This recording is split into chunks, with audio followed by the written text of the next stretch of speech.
Doctor Mohammad 1 মাসের মধ্যে এরকম একটা সফল আন্দোলনের মাস্টার মাইন্ড খুঁজে পেলেন, তাহলে 6 মাস লাগছে কেন জিনিসপত্রের দাম কমাতে?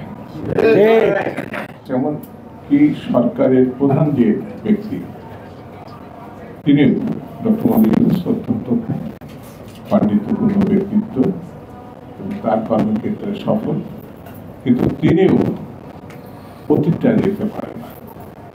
একজন তো এই সরকারের বিরুদ্ধে বলে ফেলল 53 বছরে রাজনীতিবিদরা কি করেছে। সুশ্রী একজন নারী, আমি তাকে পরিবেশ আন্দোলনের সফল ব্যক্তি হিসেবে মনে করি, কিন্তু রাজনীতির ক্ষেত্রে তিনি কতটা কাজ করতেন জানি না, বলেই ফেললেন। ঠিক তেমনি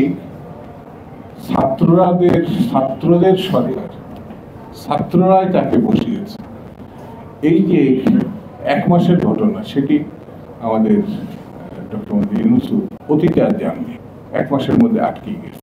এমনকি এই 1 মাসের একজন ব্যক্তিকে খুঁজে বের করে নিয়ে সঙ্গে করে আমেরিকায় গিয়ে আমেরিকার সাবেক প্রেসিডেন্ট ক্লিন্টনের সঙ্গে পরিচয় করিয়ে দিলেন। ইনি হচ্ছে মাস্টার মাইন্ড। অর্থাৎ এই ছেলেটি 1 মাসের ভিতরে সবকিছু উদ্ধার করেছে, সবকিছু সফল করেছে, সব মানে এমনকি হাসিনারও দাঁড়িয়েছে।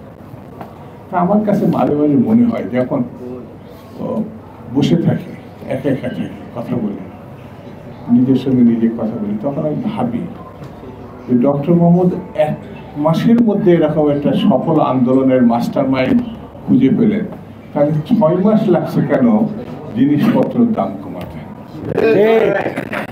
6 মাস কেন লাগছে? এখন 6 মাস তো পেরিয়ে গেছে। 6 মাস আইন শৃঙ্খলা পরিস্থিতি উন্নতি করছে, মাস্টার মাইন্ড তো একটা বের করতে পারত। খাদ্যের মাস্টার মাইন্ড, আইন শৃঙ্খলার মাস্টার মাইন্ড, বাণিজ্যের মাস্টার মাইন্ড বের করতে পারতো না? ডক্টর মোহাম্মদ ইউনূস বিরাট একটা পণ্ডিত, মানে বিখ্যাত ব্যক্তিত্ব, সারা পৃথিবী যাকে ছিলেন। আর তিনি এদেরকে সঙ্গে করে নিয়ে বিদেশে গিয়ে বলতেন, ইনি হচ্ছে খাদ্যের মাস্টার মাইন্ড, 1 মাসের মধ্যে জিনিসপত্রের দাম কমাই ফেলছে।